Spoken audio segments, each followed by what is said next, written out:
qaar ka mid ah taageerayaasha xisbiga wadaniga degmada Sheekh ee gobolka Saaxil ayaa maanta shir jaraa'id ku qabteen magaalada Sheekh ee gobolka Saaxil waxay kaga hadleen shirka ay taageerayaasha xisbiga wadaniga degmada Cerigabo ay ugu baaqeen guud ahaanba taageerayaasha xisbiga wadaniga kala jooga gobolada Somaliland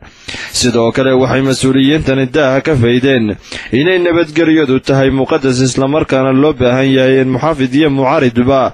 meel looga soo wada jeesto lana wada ilaashado sidoo kale waxay mas'uuliyiintan hambaliyo u direen murashaxa xisbigaasi Cabdiraxmaan Maxamed Cabdullaahi Cirro ay ku hambaliyeen sidii geesinimada lahayd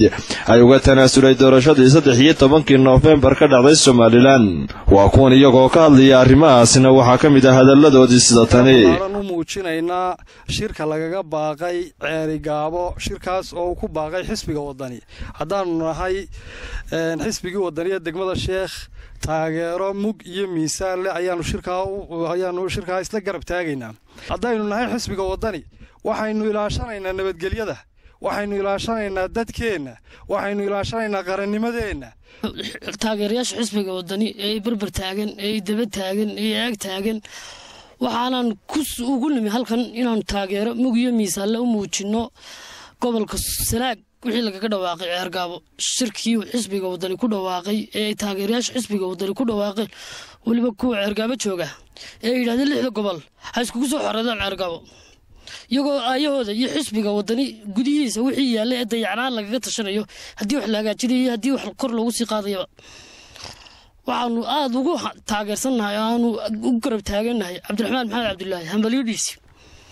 hambaliyadiisu hambaliyay shirka Cerigabo hadii la taageeray shirkii carta la taageerayde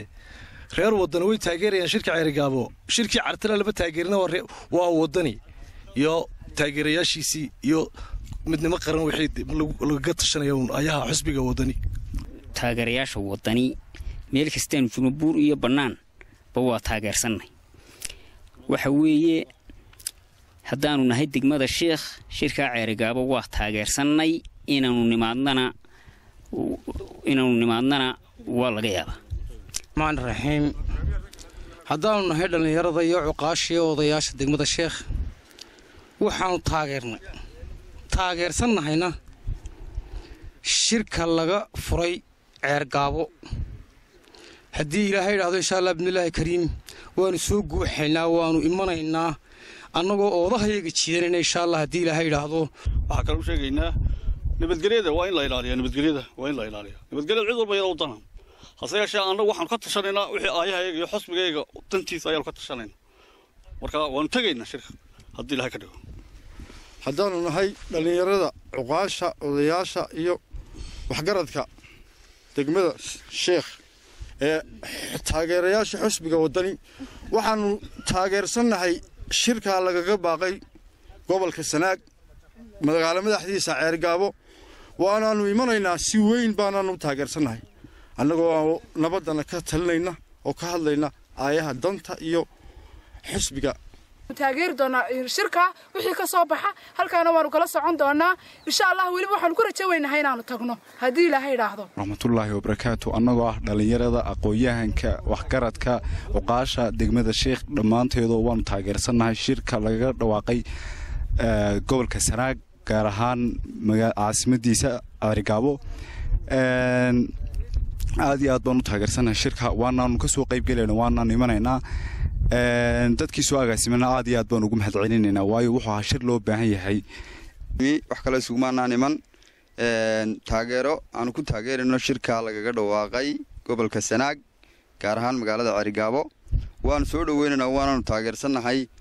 nabadgelyadana nin walba nabaddu ay isaga u dantahay ninna laga bari maayo